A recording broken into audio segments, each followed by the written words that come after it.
আসসালামু আলাইকুম রহমতুল্লাহ বারাকাতু।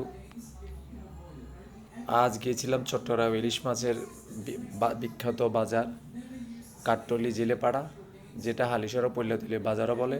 তো গিয়েছিলাম একটু ইলিশ মাছ নেব, সাথে বাজারের পরিস্থিতিও দেখাবো।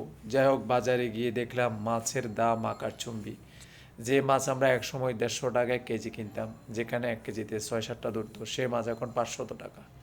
তার মানে যে হারে মাছ ও দ্রব্যমূল্যের দাম বাড়ছে, সে হারে আয় বাড়ছে না। তারপরও স্বল্প পরিসরে কিছু মাছ নিয়ে আসলাম, যদিও বা সাধ্যের বাইরে। আপনারা যারা যাবেন সবাইকে অনুরোধ করছি, বস্তা ভর্তি টাকা নিয়ে যাবেন যদি ভালো মাছ কিনতে হয়। যাই হোক, আপনারা এখানে বিভিন্ন প্রজাতির মাছ দেখতেছেন। ইলিশ মাছের সাথেও এখানে আপনার এই পোয়া মাছ, তারপরে লইট্টা মাছ, তারপরে সাগরের পাঙ্কাশ মাছ। প্রচুর লোকের সমাগম সেখানে। বিভিন্ন ধরনের মাছ আছে ইলিশ।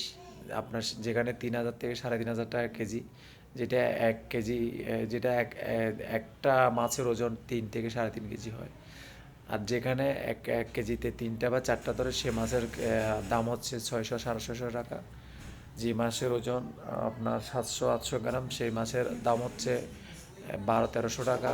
আর যে মাছ 1 কেজির কাছাকাছি, সেটা হচ্ছে 1,800। এখানে যে পাঙ্গাস মাছটি দেখা যাচ্ছে, সেটার ওজন 3 কেজি।